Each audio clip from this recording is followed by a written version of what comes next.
Olá, boa noite. Boa noite. Então, vamos começar aqui. Primeiro as apresentações. Eu sou Ana Cristina Cury, sou osteopata, DO, membro do Registro Brasileiro de Osteopatas, e hoje estamos aqui, né, convidando a doutora Ana Paula Ferreira, também osteopata, membro do Registro Brasileiro dos Osteopatas, PhD e presidente da Osteopathic International Alliance. E a gente vai fazer algumas perguntas para ela, assim, para a gente esclarecer muito todas essas questões que envolvem a profissão da osteopatia. Mas antes, a gente vai pedir para a doutora Ana Paula falar um pouquinho da trajetória da vida dela até esse momento como presidente da OIA. Boa noite, Ana. Boa noite a você e a todos. É um prazer estar aqui com vocês. Espero poder esclarecer algumas dúvidas e que vocês saiam daqui hoje sabendo um pouquinho mais do que é a OIA, né? E como é que é o nosso trabalho lá. Bom, na verdade, minha trajetória, eu me formei, né, como osteopata em 2002, depois em 2007 eu fui convidada a entrar para o registro brasileiro, não me registrar, me registrei em 2002, mas entrar para o registro brasileiro, para a presidência do registro brasileiro, né? Então, eu estive no registro trabalhando desde 2007 até agora, né? E então, nesse nosso processo de regulamentação da osteopatia, nós tivemos que estudar muito, né, da osteopatia no mundo e como é que ela se organizava. E foi num desses encontros da OIA que, na verdade, eu conheci como é que se organiza, né, a profissão em outros países. Então, o que aconteceu aqui, a OIA, ela faz 2 encontros anuais, né? Um encontro que é aberto a todos os membros e um outro encontro que é o encontro de diretoria. Então, eu fui num desses encontros buscando apoio para o processo regulatório da osteopatia aqui no Brasil. Então, foi assim que eu conheci a OIA. E, para minha surpresa, quando eu cheguei lá, né, nessa reunião, que tinha um representante da Itália, da Espanha, representantes de vários países, né, da América do Sul, tinha o pessoal da Argentina também, é, e vários países nórdicos, né? Então, tinham representantes de várias organizações e que eu vi que as pessoas tinham a mesma demanda que eu ia buscar lá, né? Que era saber, assim, como é que a gente tem que trabalhar para conseguir a regulamentação no país e como é que a gente pode buscar o apoio, quais são as regras internacionais, qual a melhor forma de fazer essa regulamentação de forma mais inclusiva, que pudesse fazer com que o profissional brasileiro se equiparasse ao profissional internacional, né? Então, foi assim que eu fui parar lá na OIA, e aí eu fiquei bastante ativa. Logo no começo, em 2010, eles me convidaram para participar então de um comitê, né, que era um comitê de relacionamento com os membros. Então eu comecei a trabalhar, né, todo o trabalho da OIA é voluntário, assim como o trabalho do registro também, né. Então eu comecei a fazer parte desses comitês até que eu fui indicada pelo General Osteopathic Council, que é o Conselho de Osteopatia do Reino Unido, né, a concorrer uma vaga na presidência. Então, eu fui eleita, né, na primeira nomeação e fiquei, então, 3 anos trabalhando na diretoria da OIA e fui novamente indicada pelo General Osteopathic Council e fui novamente eleita para o segundo mandato, né? E, então, durante esse segundo mandato, eu fui indicada para ser a nova presidente e aí acabei de assumir um pouquinho atrasada por causa da pandemia, né? Mas essa foi a minha trajetória. E aí, hoje em dia, eu estou nesse lugar, né, de presidente da OIA, Osteopathic International Alliance, que é uma organização que responde, né, a gente vai falar mais para frente em relação a isso, mas que responde sobre todas as demandas relativas à profissão osteopática no mundo, né? Não sei se eu respondi bem a tua pergunta. Essa é a tua história. Não, porque você já foi entrando assim, né, no que realmente é importante essa instituição, né, que é a OIA, para a profissão no mundo, né? Qual é o papel dela para o profissional osteopata, como é que ela funciona? Então, Ana, eu acho que primeiro vamos tentar definir, porque muitas pessoas não sabem o que que é, né? A OIA é uma organização de organizações que tem entre os seus membros órgãos regulatórios, organizações profissionais, nacionais e continentais e instituições de ensino, universidades, institutos, escolas de formação. Então, a OIA, ela não tem membros individuais, né? Todas as pessoas que querem fazer parte da OIA, elas têm que estar vinculadas a uma organização. Então, uma organização de organizações. Hoje em dia, a OIA, ela conta com 72 organizações membros, né, dos 5 continentes. E a sede da OIA é em Chicago. Então, a primeira coisa para saber para ser membro da OIA, tem que estar ligado a uma organização ligada à osteopatia, né? Então, não tem nenhum membro que seja individual. Então, essa é a primeira dúvida que as pessoas sempre perguntam, às vezes não entendem muito bem, mas é isso, é uma organização de organizações, né? Então, acho que isso aí dá para as pessoas entenderem como é que funciona essa organização. Uhum.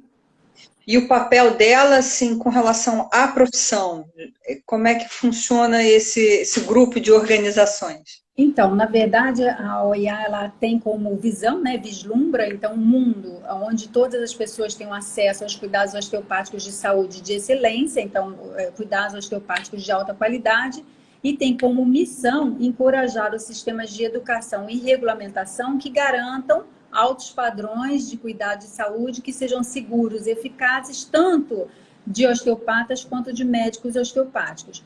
Aí, Ana, eu acho que vale a gente esclarecer, né, que a profissão osteopática global, ela compreende dois cuidados de saúde ofertados por dois tipos de profissionais, os profissionais osteopatas e os profissionais médicos osteopáticos, né? Essas duas profissões que são relacionadas, elas compartilham da mesma filosofia, que é a filosofia dentro, né, da osteopatia, dos cuidados voltados para a pessoa, da capacidade de autocura e autorregulação, da interligação entre todos os sistemas corporais, considerando o indivíduo na sua globalidade em relação com o meio ambiente e também os aspectos biológicos, sociais, psicológicos, espirituais, né, todos esses aspectos envolvidos. Eu acho que cabe aqui a gente também entender, né, que muitas pessoas perguntam, mas por que nos Estados Unidos a osteopatia ela é médica? Na verdade, a osteopatia ela foi criada nos Estados Unidos, né, Dr. Steele era um médico, né, e ela se estabeleceu depois nos Estados Unidos como uma dos dois profissionais que tem licença plena. O que é isso? É licença médica, que tem direito a prescrever, a fazer atos cirúrgicos. Então, na verdade, nos Estados Unidos hoje, existem duas categorias com licença médica plena, que são os MDs, né, os Medical Doctors, e os Doctors, os DOs, que são Doctors of Osteopathic Medicine. Então, esses dois profissionais lá, eles têm a licença plena, então, na verdade, não é que seja osteopatia, seja uma especialidade da fisioterapia, da medicina. Na verdade, ela é, de fato, são profissionais médicos osteopáticos que têm, então, essa licença plena, assim como os MDs, e os MDs, né, os Medical Doctors. E esses dois médicos, né, os osteopáticos e os MDs, eles podem fazer residências em qualquer área de especialidade. Então, você pode ter um médico osteopático que tem uma residência em pediatria. Você pode ter médico osteopático que tem residência em cirurgia ou em cardiologia. E aí qualquer um dos campos da medicina, né? Então, os dois, né, podem frequentar o mesmo tipo digamos assim, de residências, né? Tá? E acho que isso é bom de esclarecer, né? Porque, na verdade, é por isso que eles têm a licença médica. Existem essas duas categorias de médicos nos Estados Unidos.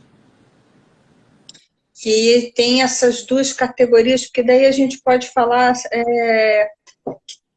tanto do osteopata, né, e do médico osteopata, eles também são caracterizados de forma diferente, eu acho que na OIA e na OMS, é isso? Porque não, então, na verdade... Sim, primeiro você fala um pouquinho dessa relação da OIA com a OMS. O que é essa parceria e o que a OMS ela pontua sobre essa profissão, né? Tá, Eu então, acho que essa é uma outra confusão.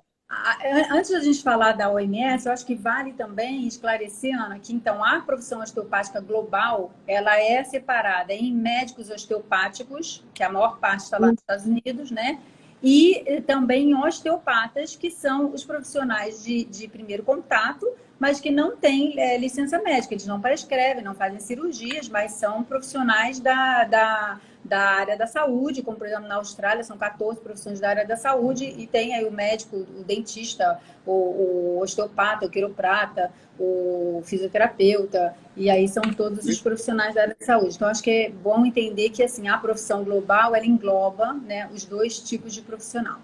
Em relação ao OMS, a osteopatia tem uma história longa já com a OMS, né? Que nem todos conhecem isso, mas desde do plano estratégico da OMS de 2002 a 2005, foi o primeiro momento onde a osteopatia foi citada como uma das medicinas tradicionais e complementares, tá?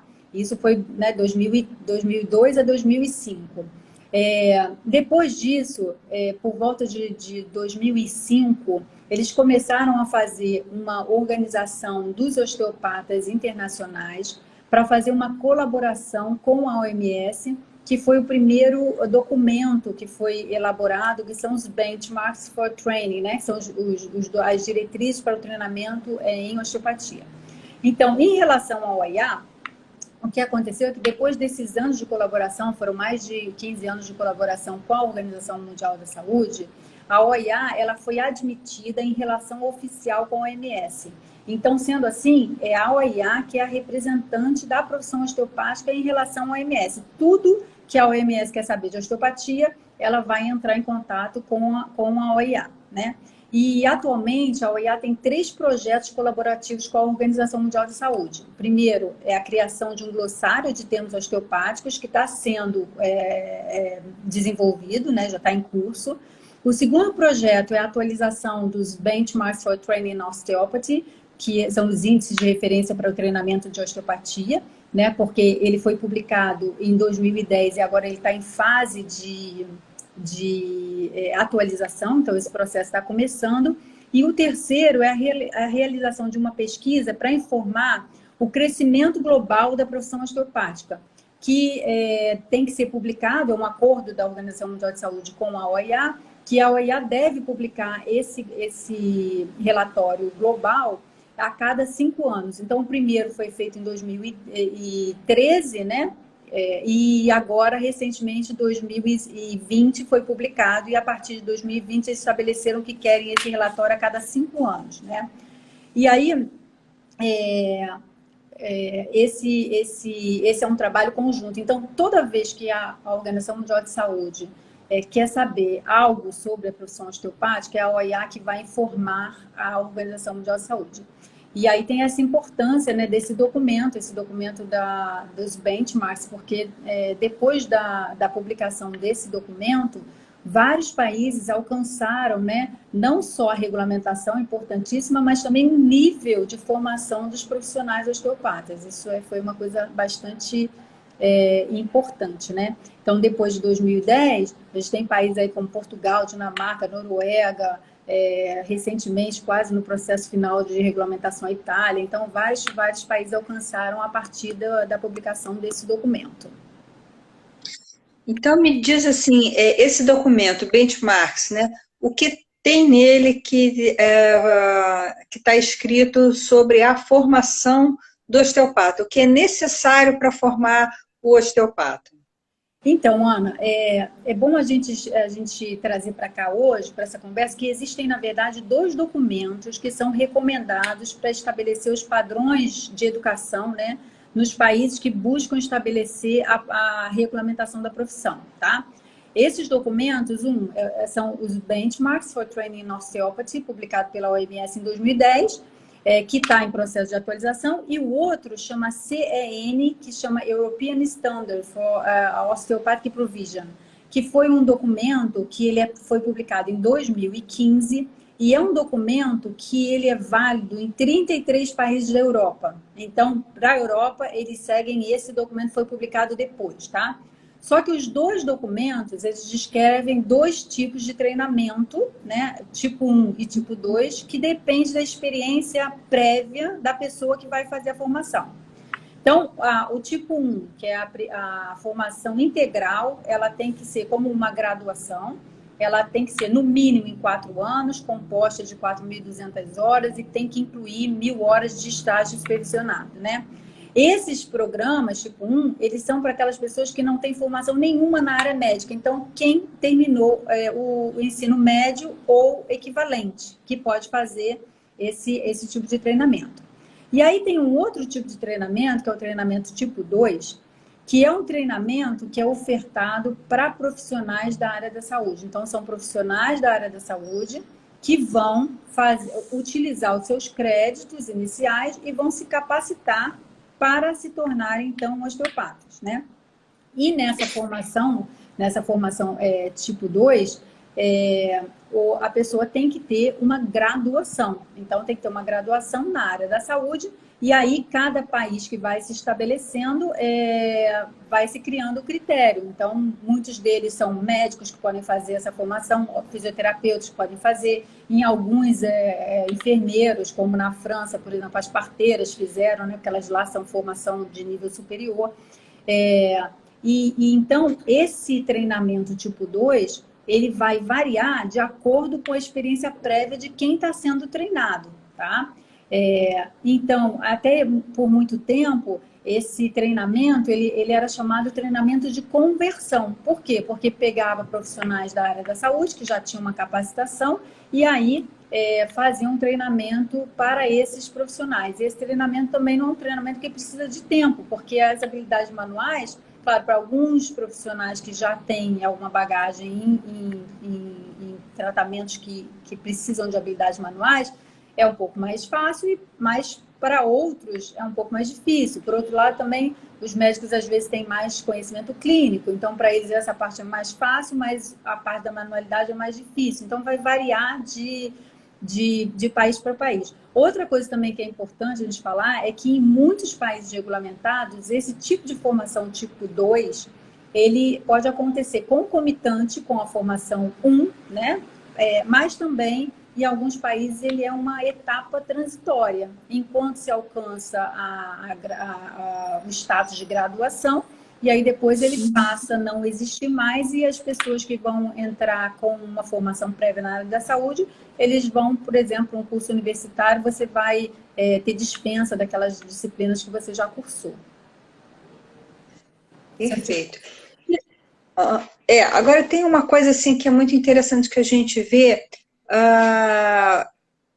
as siglas, assim, membro da OIA. E o que significa ser membro da OIA, de uma escola ser membro da OIA? Qual é essa definição? O que quer dizer isso? Então, Ana, isso é uma ótima pergunta, até porque é o seguinte, existem critérios para que as organizações sejam aceitas na OIA, né? A OIA, ela tem 3 tipos de membros, tá? Os membros plenos, que são o quê? As organizações que representam os profissionais osteopatas ou médicos osteopáticos em países nos quais a profissão é regulamentada, tá? Esses são os membros plenos. Tem os membros associados, que são as organizações que estão trabalhando para a regulamentação da profissão osteopática, para posteriormente ter o status de membros plenos, tá? E tem os membros parceiros, que são o quê? Organizações ou instituições de ensino com objetivos e metas que têm que ser consistentes com esses objetivos da OIA, né? Com a missão e com a visão da OIA.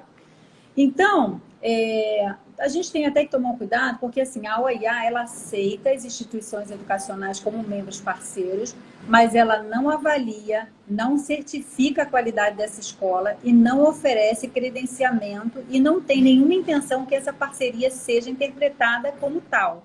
Então, claro que para que a escola seja aceita, ela tem que estar de acordo com a missão e a visão da OIA. Tá? Agora, não tem, isso não é uma chancela, né? A OIA até isso está muito claro no estatuto e no site, né? Está muito claro de que o fato de uma escola fazer parte da OIA significa que ela está alinhada com a visão e com a missão, mas não necessariamente tem um processo de acreditação, tá? Então, acho que isso é bom assim, para a gente informar, né? E os países que estão lutando pela regulamentação, as organizações desses países, então, são esses membros associados, porque estão buscando, então, a regulamentação e, posteriormente, se tornarem, então, membros plenos. Ana? Oi, Eu tá me acho ouvindo? que eu te perdi um pouquinho. Para mim estava tranquilo. Você está Eu me acho que a sua ouvindo? conexão caiu. Não, eu tô aqui, Agora tô sim, aqui. a sua imagem está um pouco borrada, mas eu estou te ouvindo. A sua imagem para mim que também está meio tremida, mas está me ouvindo? Tô. Está me ouvindo? Sim, sim. Ok. Então, a gente tem esse grupo de instituições ou de organizações que participam da OIA como membro, visando a regulamentação da profissão. Esses são registros ou conselhos, seria por aí. E como é que funciona essa relação? Como é que é esse processo? A relação entre a OIA e essas organizações que estão nessa busca da regulamentação da profissão? Então, Ana, primeiro a gente tem que estabelecer que, né, conselhos são de países regulamentados. Então, como no Reino Unido, por exemplo, General Osteopathic Council, como tem o Conselho de Osteopatia da Nova Zelândia ou o Conselho da Austrália. Então, são de países regulamentados, tá? Países não regulamentados são registros ou organizações, que pode ter outro nome, né? Que estão, então, que eles agrupam os profissionais naquela região, naquele país, e estão lutando, então, pela regulamentação. Eu falei para vocês antes no começo sobre a missão, né, de encorajar sistemas de regulação da profissão e também de educacionais. Então, assim, a OIA, ela vai dar apoio, tá, a esses grupos, né, esses registros ou organizações que estão buscando a regulamentação. Então, vai fornecer os documentos, vai, se precisar participar de reuniões com os parlamentares, se necessário for. Então, assim, é uma das funções da OIA prestar esse serviço para os membros de apoio ao processo de regulamentação. Ah, bacana. E assim, como é que a OIA, ou você que está a par disso, como é que está a situação da profissão osteopatia no mundo? Então, vamos falar um pouquinho sobre ela, mas eu acho que também vale a pena a gente falar, né, que assim, o Brasil, claro, é membro, né, da OIA, e aí eu queria até aproveitar isso para explicar, porque não é só o Brasil, né, tem o registro da Itália, tem a Federação Canadense de Osteopatas, tem a Associação da Norueguesa dos Osteopatas, tem o registro Associação Belga, né? E aí eu acho que vale a pena esclarecer que quando eu estou lá exercendo, né, nesse momento, o papel de presidente da OIA, eu não estou mais representando nem o meu país e nem nenhuma outra organização que eu esteja ou tenha sido vinculada. Então, lá eu faço parte da OIA, eu represento a OIA. E isso também é bom deixar claro, porque, inclusive, a gente tem uma política de conflito de interesse bastante séria, né? Então, em todos os processos todos os processos que são avaliados em relação ao Brasil, eu me abstenho de participação de qualquer debate ou de qualquer decisão em relação aos membros que são brasileiros, porque é um conflito de interesse, né? Então, são vários então, registros que estão lutando então, pela essa regulamentação e aí a OIA dá esse tipo de apoio. Em relação à situação no mundo, a gente estima, né, que, primeiro, que a profissão está em expansão, tá? Tanto de osteopatas quanto de médicos osteopáticos, os números são cada vez maiores a cada vez que se faz tipo um censo, né? Estima-se que hoje tem mais de 200 mil profissionais em pelo menos 46 países, tá? Desses, 80 mil, mais da metade deles, né, são de países, são os osteopatas, e mais da metade de países regulamentados, né? E a maior parte desses osteopatas, eles estão, então, na França, no Reino Unido, na Austrália, Portugal, Suíça e Nova Zelândia. Também esqueci de mencionar que Portugal também foi regulamentado depois da publicação do documento da Organização Mundial da Saúde, tá? Então, desses países que são regulamentados. Mas tem um grande número de osteopatas na Itália, na Espanha, na Alemanha, no Canadá, na Áustria, né? Desses 200 mil que eu falei, né? O restante deles são, então, médicos osteopáticos ou médicos com treinamento em osteopatia, aquele treinamento tipo 2, que eu já falei para vocês, e a maior parte deles está localizada nos Estados Unidos, na Alemanha, na França e na Rússia, tá? Os osteopatas, eles são reconhecidos como profissionais da área da saúde e regulamentados em 13 países, tá? Austrália, Dinamarca, Finlândia, França, Islândia, Liechtenstein, Malta, Nova Zelândia, Portugal, África do Sul, Suíça, nos Emirados Árabes e no Reino Unido, né? Quer dizer, todos os países do Reino Unido, né? E os médicos osteopáticos, eles são regulamentados em mais de 20 países, porque tem uma equivalência da medicina, né? Eles que têm formação além da formação médica, formação osteopática também. Uma coisa que eu acho importante a gente falar também, Ana, que é o seguinte: em todos os países onde a profissão osteopática ela é regulamentada por lei, né, a educação profissional continuada ela é obrigatória para a manutenção da licença, tá? E isso é bastante discutido e bastante avaliado, né? Porque de todos esses países regulamentados, se você não tiver a sua prova de educação continuada, o que acontece é que as pessoas não conseguem manter as suas licenças profissionais, né? Então, é muito mais sério, e aí também a necessidade de por que a OIA apoia a regulamentação da profissão osteopática no mundo, né? Porque isso também protege os usuários também, né? Então, isso é bem importante que a gente possa oferecer cuidados de saúde de qualidade, né? Isso é importantíssimo, é uma maravilha a gente poder estar se atualizando, né? Todos deveriam estar o tempo todo, mas é uma obrigação linda. E você aqui no Brasil, como é que vocês veem a situação do Brasil, né? Como é que está essa situação da profissão no Brasil? Então, todos os membros da OIA, tá? Principalmente os membros que estão lutando pela regulamentação, eles têm uma obrigação de manter a OIA informada sobre os seus processos regulatórios, né? Então, aqui do Brasil, eu posso falar como tá, até porque eu fiquei muito tempo lá no registro, né? E fiz parte aí dessa ação para regulamentação. Então, aqui no Brasil, os processos de regulamentação de profissão, eles são bastante lentos, né? Está ainda atualmente tramitando no Congresso Nacional o projeto de lei, né? Que é o 2778 de 2015 para a regulamentação da profissão. Mas esse processo é lento, e é lento em todos os lugares. Na França foi super lento também, né? Eles conseguiram a regulamentação da profissão em 2002, quando na França começou esse processo muito antes, né? Claro que tem países que são muito rápidos. Recentemente, a regulamentação da Dinamarca aconteceu, acho que em 18 meses, foi uma coisa super rápida, mas, de qualquer forma, assim, o nosso processo de regulamentação de profissão é bastante lento, tá? Mas está lá tramitando, né?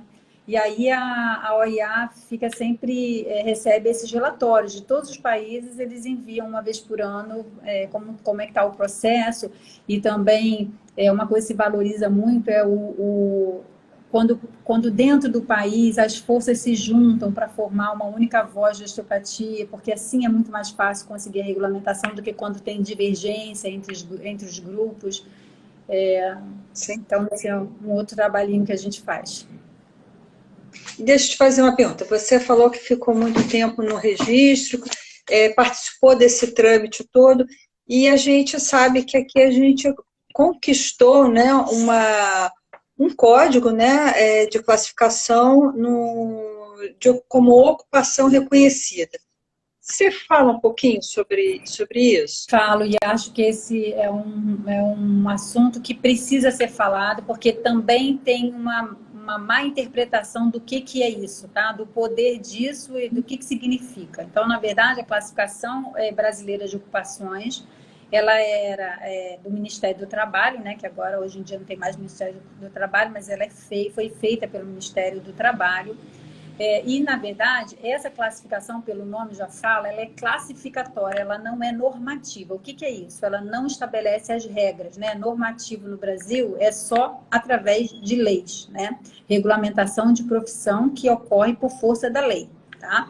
Mas a CBO, feita lá pelo Ministério do Trabalho, ela, na verdade, a função dela é fazer um inventário da força de trabalho no Brasil no momento da classificação, tá?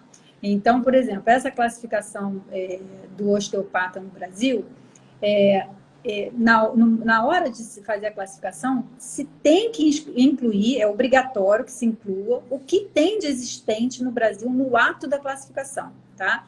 E isso aí tem que ficar claro, porque apesar de não ser normativo, não estabelece a regra, mas ela diz o que já existe, tá? Então, por exemplo, não se pode colocar nada na classificação brasileira de ocupações que não exista. Ah, eu gostaria que tivesse uma graduação. Não, não tem uma graduação aqui, tá? Então, assim, nessa classificação do osteopata entrou a formação sistematizada pela Organização Mundial de Saúde para profissionais com diploma de graduação prévia em fisioterapia ou medicina. Por quê?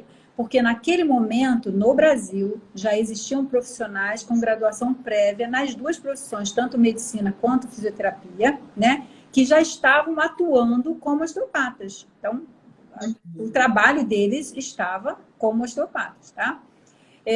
E atualmente, né, não tendo mais o Ministério do Trabalho, quem toma conta disso é a Secretaria do Trabalho do Ministério da Economia, tá? E, atualmente, eles fizeram, desde que o Ministério do Trabalho foi extinto, né, ou agrupado no Ministério da Economia, existe um quadro brasileiro de qualificações, tá? E esse quadro brasileiro de qualificações, ele vai determinar qual é a qualificação mínima para cada uma dessas CBOs, dessas ocupações que estão classificadas. Então, nesse quesito, o osteopata está muito bem. Por quê? Porque o osteopata ele está nivelado, ele está no nível 6 a 8, que é o quê? Necessária educação superior. Então, isso aí determina o seguinte, que todo profissional osteopata, né, que pratica osteopatia, osteopata no Brasil, ele tem de ter nível superior.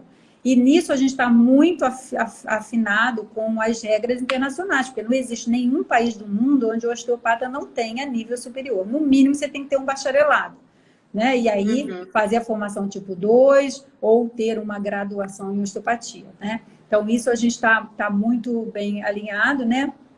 Mas aquilo que eu já comentei antes, sem lei, né? Não tem como proteger o usuário contra os profissionais ditos osteopatas sem informação adequada. Porque mesmo quando se pensa que, se for uma especialidade, vai controlar, não vai controlar, porque, na verdade, sem lei, qualquer pessoa pode se denominar osteopata. Não existe nada que a impeça de fazer isso. Então, a regulamentação, o motivo mais importante para a regulamentação, né, de qualquer profissão, não só da osteopatia, é que ela vá proteger os usuários. Então, é para isso que tem que ter regulamentação. Todos vão ter que ficar naquela regra para proteger os usuários, no caso, dos osteopatas, né, de quem pratica osteopatia, tá? Acho que é isso. Alguma dúvida mais sobre... Ficou claro? Não, a próxima pergunta seria como é que se forma um osteopata do Brasil, mas mais ou menos você já foi respondendo, né? Então, aqui no Brasil a gente não tem, né, formação tipo 1, né? Então a gente só tem formação tipo 2, né? E ela é ofertada, né, para médicos e fisioterapeutas, a maioria dos interessados em formação de osteopatia são os fisioterapeutas, né? Mas ela é ofertada para para os profissionais que tenham essa graduação. E assim, agora uma outra pergunta também, eu sei que hoje você está como presidente da OIA, mas já esteve na presidência do Registro Brasileiro dos Osteopatas, então acho que você conhece bastante o andamento, né? E a pergunta, acho que é para as pessoas saberem um pouquinho como funciona o registro, qual a importância de você, se tornando um DO, estar inserido dentro desse registro? Então, Ana, eu acho que o registro é a organização líder do processo de regulamentação da profissão no país, né, no Brasil. Por isso é que o registro se tornou um membro associado da OIA, né? Também é importante que fique claro que o registro ele aceita todos os osteopatas, mas isso aí não é só o registro brasileiro, não, tá? Então eu vou aproveitar e trazer isso para o que é internacional, porque como a gente na OIA lida com outros registros, o registro ele tem que aceitar todo e qualquer osteopata que tenha o seu título de diplomado em osteopatia e instituições de ensino que vão seguir aquelas diretrizes, né, que são preconizadas pela Organização Mundial da Saúde. Então, assim, a formação tem que ser a formação tem que ter estágio, tem que ter a parte teórica, mas tem que ter estágio clínico que é obrigatório, né?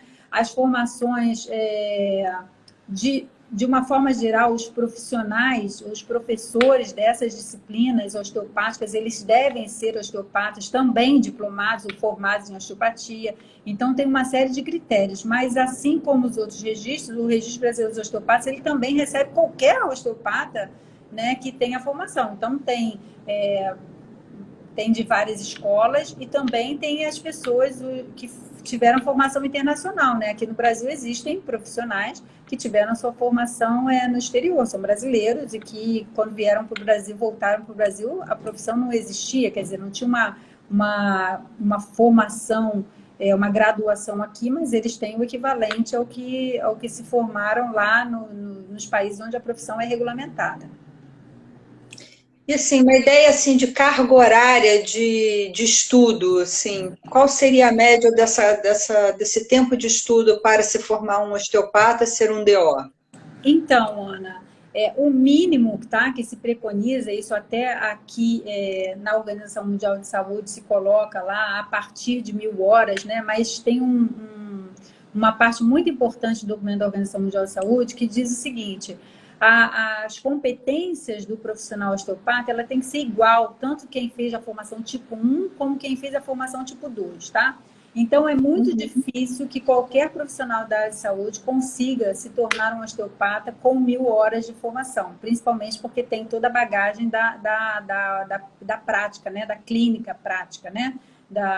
Do trabalho com os pacientes. Então, se acredita que 1.500 horas é uma boa mínima quantidade para formação. Nesse documento já da Europa, eles estipularam como 2.000 horas, tá? Então, assim, e o documento da Organização Mundial de Saúde, ele vai sofrer uma atualização. Então, por enquanto, está lá escrito no documento que sejam 1.000 horas, mas que essas 1.000 horas, elas têm que compreender todas aquelas disciplinas, que é muito difícil que qualquer profissional consiga fazer com 1.000 horas aquelas disciplinas todas, tá? Outra coisa que é importante é que assim, a prática clínica supervisionada, ela é assim, um componente essencial do treinamento de qualquer osteopata, né?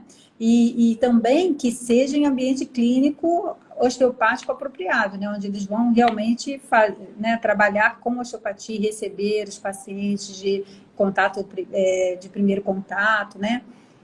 Então, as competências dos osteopatas, eles têm que ser capazes de fazer a triagem, né? De saber quando esses pacientes eles têm que ser referidos, têm que ser indicados por serviço médico ou têm que ser vistos por outro tipo de profissional. E até uma coisa boa para contar aqui também, né? Por exemplo, no Reino Unido, os osteopatas fazem parte de um dos profissionais da área da saúde que prestam o serviço na rede pública de saúde, né?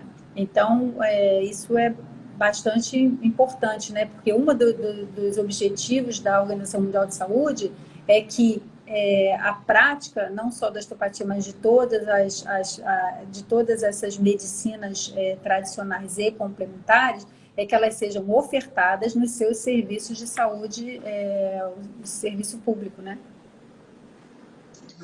Sensacional. Bom, acho que foi tudo muito bem esclarecido, né? Espero que não fique dúvida, mas assim, gostaria assim que você deixasse uma mensagem, se tem alguma coisa que você gostaria, né, de deixar para todos os ouvintes, os interessados, né, nessa profissão tão bonita. Então, Ana, primeiro eu acho que para quem está interessado, ter em mente, né, de que a osteopatia não se limita à terapia manual, né? E na verdade é muito mais amplo e busca a interação, essa integração do ser humano, né, da pessoa, com o meio ambiente, com a sociedade, e tem uma visão ampliada desse processo saúde, doença, né, e da promoção global do cuidado humano e do autocuidado. Então, ter na cabeça de que é mais do que uma terapia, né? Na verdade, é uma abordagem bastante complexa, né?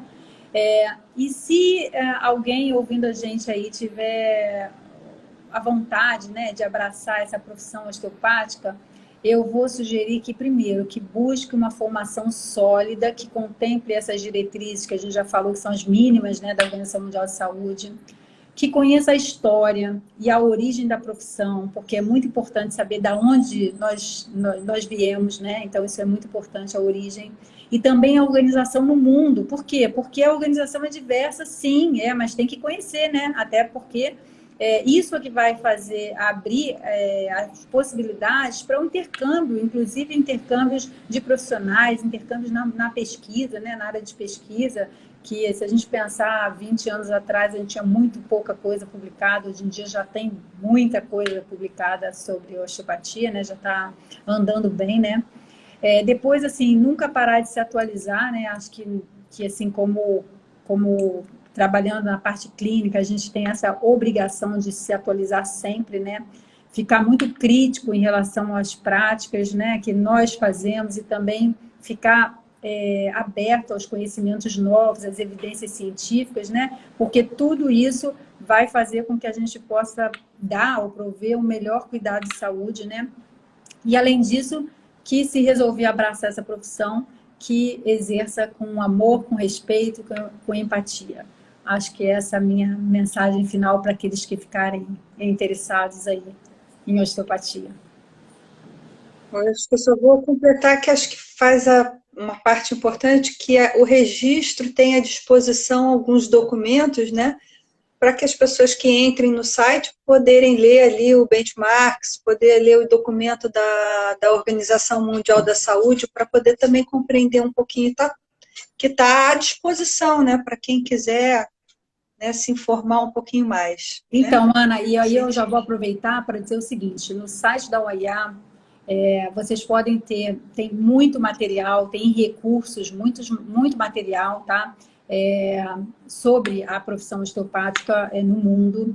Além disso, existem lá disponíveis todos esses Global Reports, que são esses relatórios gerais, né? Que foram feitos junto com a Organização Mundial de Saúde, eles estão acessíveis, é só baixar para download, tem uma versão que é uma versão resumida e tem uma versão integral, então todo esse documento está lá. E também, se alguém quiser alguma informação sobre como se organiza a profissão hoje, como é que está em determinado lugar, a OEA tem lá o contato, pode entrar em contato e que a gente vai responder.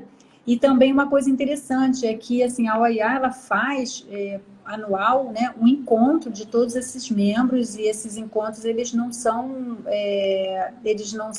exclusivos para o membro, né? Se for alguém que faça parte da profissão que queira participar disso, pode também participar, e vai ser um enorme prazer receber as pessoas, que as pessoas compreendam mais e fiquem interessados, né?